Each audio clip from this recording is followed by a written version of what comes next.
Hello and welcome to Pickleball Therapy, the podcast dedicated to pickleball improvement. Hope you're having a great week. Last time I promised that I would start introducing myself at the beginning of the podcast, so I'm going to go ahead and do that. My name is Tony Roig, your host for this podcast. I am a senior pro pickleball player and also am a master teaching professional. And the reason I mention that is so that you can rest assured that the information that you're receiving is coming from a place of a person who's a professional in this sport and also a person who has reached the highest level of accreditation that's possible. So you can trust the information that we're providing to you, and it is intended to strengthen you as a player and strengthen your relationship with this wonderful sport.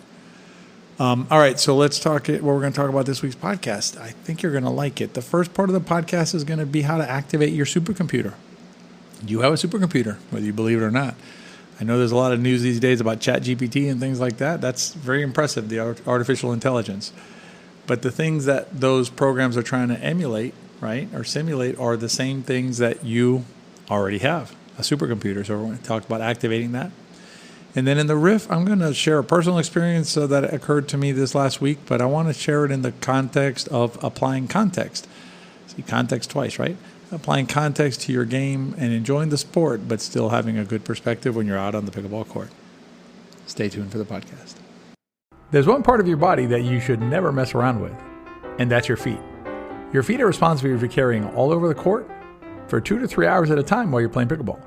When you're ready to stop gambling with the health of your feet, try the same shoes that CJ and I both wear when we're coaching and playing. You won't catch me at any pickleball tournament not wearing my Tyrell shoes. Tyrell Pickleball isn't a shoe company dabbling in pickleball. Tyrell Pickleball is the only shoe company dedicated only to making pickleball shoes. If you're ready to try out Tyrell Pickleball, use the code BP, as in Better Pickleball, 10 at checkout for a 10% discount. BP10, I'll put it in the show notes. All right, so I mentioned that you have a supercomputer, and you in fact do. You have your brain. Your brain is literally the most powerful computer known to humankind, right? It has the computing capacity of your brain is just unparalleled in terms of, computers out there, in terms of everything. I mean, it's an amazing machine, if you will, right? An amazing computer. And it can process a ton of information, and it can get to the right answers more often than not. Now, let's take a side tour here real quick, because I think it's important to understand. We're going to put context to this part of the conversation before we get to the riff. All of you listening are competent human beings. You can navigate the world, okay? Whether it's, getting to the pickleball courts, paying a bill, accessing a podcast, whatever it is, right? You can do, you're able to navigate the world in a way that you can survive day in and day out and prosper, right? And you've put yourself in a position where your life involves engaging in an activity, which is an important one. It's definitely important, but it's not essential in the sense of like necessary for your survival as a being, right? So you're doing pretty good. And the way you've done that is by tapping into a superpower that you have. And the superpower that you have is your supercomputer. It's just such a powerful machine that is at your beck and call. It's at your disposal. It's sitting there waiting for you to use it. So the question now is, or the question that I want to address, or the question I want to talk about is, how can we use that supercomputer to our advantage when we're playing pickleball? Because I'm going to tell you something. What's happening a lot of times out there is not only are you not using your supercomputer, you're actually using the supercomputer or allowing the supercomputer to work against you. And what I mean by that is, when you get in those situations where you're frazzled, where you're frustrated, where you're overwhelmed, where you're, just everything's going too fast or too crazy out there, that's your supercomputer doing that. That's your supercomputer just basically running amok, right, on you. So how do we stop that? And how do we, in fact, switch it around, turn it around completely? It's a 180. So you go from your supercomputer just freaking out and just sending you all these signals of anxiety and frustration and don't know what to do and all that, and actually turn it into a positive. And the way you do that is you apply a concept that we refer to it as intentionality, right? But I want to talk about it more in terms of the supercomputer, but essentially it's a similar concept. It's just looking at it a little bit differently. But the way we do it is we apply the concept of intentionality by giving our supercomputer very specific instructions. The more specific the instructions that you give your computer are, the better your computer will be able to do this. So let's take a simple example. Let's just look at the serve, okay? And so the serve is within pickleball. The serve should be one of the simpler shots, or one of the shots that we have most control over. Meaning, I know I can stand anywhere I want on my side, right? Within the rules, but I can stand anywhere along the line on my half of the serving area, and I can aim for anywhere in that huge rectangle on the other side of the net. And there is a net, that blocks a certain amount of the trajectories or the paths that my ball can follow. But I got a lot of space to work with, right? I can name it, an inch over the net, or 4 feet over the net, or 20 feet over the net, right? That's my choice. And what happens is when a lot of players, when we go up to serve, we just serve. Like we kind of have I have a general sense, and I just hit the ball and on its way it goes, right? Now, what if we, instead of approaching the serve that way, we walked up to the line to a spot that we liked best, right? Why not? I like to serve more from here than from here. Great. We go to that position, right? Tell our brain, take me there. Takes you there. We look across and we pick a specific spot on the other side of the court, not just an area, a specific spot. And that's our target. That's important. It's not I'm going to hit the ball exactly there, but that's what I'm telling my brain. Can you try and hit the ball there? And I pick a trajectory over the net. We call it a trajectory in the pickleball system. Highly recommend, again, if you want to improve your game, I'm telling you, this kind of stuff is game changing. And this is all inside the pickleball system, but I'm giving you a little sneak peek of some of the stuff. But just conceptually, right? You give your brain a clear signal. This is where I want you to send the ball. Your brain, your supercomputer, will jump into action. And your supercomputer will do everything it can to accomplish what you want.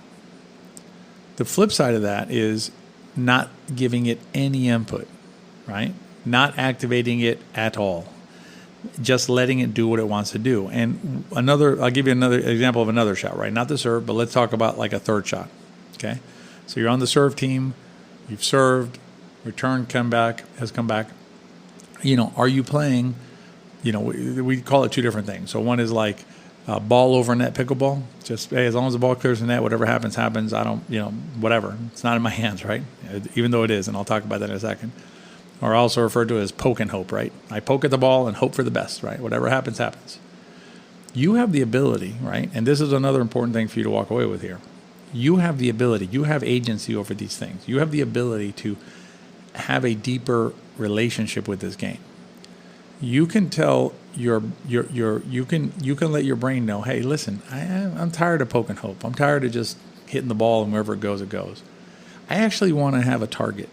I want my ball to go to, the outside of Bob next time, or to the right side of Joan, or to the middle of the area, and I want it to bounce here, or I want it to go high, or I want it to go low, whatever you want, right? You can put that input into your brain, into your supercomputer. Because if you don't, your supercomputer doesn't know what to do. It'd be like having this massive computer at your house, and it can do whatever you want it to do. And the screen just sits there with the cursor blinking, right? Or with a mouse button not going anywhere. Just a screen and a computer sitting there. No idea what you want it to do. If you give the computer instructions, right? You say, computer, do this for me. Again, your supercomputer will do everything it can to accomplish what you ask of it, as long as you give it. And here's the other thing. The clearer the directions, the better, right? So just get the serve in. That's pretty vague, right? What's your brain going to do with that information? What's your supercomputer's response to? Just get it in, darn it. That's hard. Now, if you say, you know what? Why don't we aim for this spot over the net and literally give it a picture? And I'm going to go for that spot over there on the other side of the court in the service box. Give it a very clear picture in your brain. Then let your brain do the work. And what will happen is, as you do that more and more, you develop that habit and you strengthen your supercomputer. Your supercomputer gets better at understanding what you want and giving you the desired result in that particular shot, right? Whether it's your serve, your return of serve, your third, your fourth, etc. So next time you're playing, or if you're heading out to the courts now, give some thought to your supercomputer, right? And start simple. Start with small steps. Start with something like the serve. The serve is a perfectly good way of starting with the supercomputer because it's the one shot you have complete control over. Are you using a drop serve? Are you using a traditional in-air or volley serve? Are you aiming to the middle of the box, the left of the box, the right of the box? Where are you aiming, right? What's your clearance over the net? What do you want your shot to look like? And be very clear with your brain on your supercomputer and in terms of what shot you're looking for, and allow your supercomputer to help you get the job done. All right, so now we know how to activate the supercomputer. Start working on that, and you will, it's like a muscle. It's like anything. You build a habit, you build a practice, and you'll get better at it over time. All right, in the riff, we're going to talk about perspective and context, so stay tuned for the riff. If you're listening to this podcast, you're a little more serious about your pickleball game than the average bear. When you're looking to improve your game, it sometimes can be difficult to know who to turn to or who to trust. Well, you can always trust me, Tony Roy, and CJ Johnson. We are two pickleball professionals dedicated to helping you become the best pickleball player you can be. Let's keep working at it together. All right, before I jump into the riff, maybe a trigger warning. This is a pretty heavy riff. If you've lost someone recently, or the thought of losing somebody is too heavy for you, probably stop the podcast here and don't continue, because this part of the segment involves loss and transition from life to whatever is afterwards and things like that. So if that's too heavy, stop it now. But if you want to listen to my thoughts on context, given my recent thinking about life and pickleball, then by all means continue listening to the riff. So what happened in my personal life was a dear friend, I would say a family member basically, passed yesterday, I think, or this morning, I guess now. And he had been sick for a little bit and been suffering in his last days, and it was terrible to see him in that shape. And finally, the decisions were made, and he is no longer with us in this plane. And so, like when these things happen, it's I think pretty natural to, in addition to feeling sadness and things like that, is to reflect on life and what we're doing here and things like that. And as pickleball is an important part of my life, as it is in your life. And so I started to think about pickleball. I'm going to the U.S. Open next week with CJ, and competing in a couple events, and I'm going to go out there and I'll give my best and compete. But when you have a loss like this, it kind of puts stuff into stark relief, right? And so what I wanted to do is just share a few words with you about context and perspective when it comes to playing pickleball. And so what I think, what's unfortunate, and it happens, right, because we're humans, but I think we, again, with our supercomputer, if we use it, we can train ourselves to have a healthier perspective when we're out there playing, and to understand that things like, that missed shot, that pop-up, that game that was lost even though it should have been won, the one that you're up big and then you lose, that while it's not your preferred outcome, at the end of the day, is it really the type of thing worth, becoming that upset about, that you're literally upset, or maybe ruining your day over, or perhaps even ruining a friendship, over a call dispute or some illegal serve thing, or something that really, at the end of the day, I'm going to let you answer the question. I know what my answer to those questions are, but you just have to ask yourself whether that, in the context of the bigger picture, is something that is worth dying on that hill, right? I guess that's probably not the best metaphor, but that is it that important to you that this is what this is what I'm going to fight over, right? This call right here or whatever it is. So I encourage you when you're playing, maintain your perspective. Enjoy the game. Fight hard, compete, do your best. When you miss that shot, which I guarantee will happen because it happens to everybody, even the best players. When you miss that easy shot or when you whatever, keep your perspective. Remember that we have a limited amount of time on this magical planet that we live on, and we have that same amount of time that's left to us to enjoy this amazing sport. Have gratitude for the sport you're playing. Enjoy your time on the court. Enjoy your friends. Enjoy your ability to engage with this beautiful activity that is such an important part of our lives, and maintain, but with a healthy dose of context and perspective as we do so. All right, that was a pretty heavy riff, so that's going to be the podcast for this week. Next week, CJ and I will be at the U.S. Open. If you're going to be down there, please definitely come by and say hi to us. The next week's podcast, I'm going to do one from the Open, so it should be kind of interesting. I will be walking around the Open. Maybe I'll talk to some people as I walk around and say hi to them.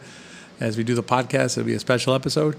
And then the week after that, we'll be back to our regular scheduled programming. So have a great week. And, I almost forgot. Remember to rate and review us if you enjoy the podcast. Subscribe to the podcast if you enjoy it. And you'll get notified of future episodes as they drop. And as always, if you enjoyed the podcast, share it with your friends. Remember, if you enjoyed the podcast, they probably will too. Have a great week, and we'll see you next time.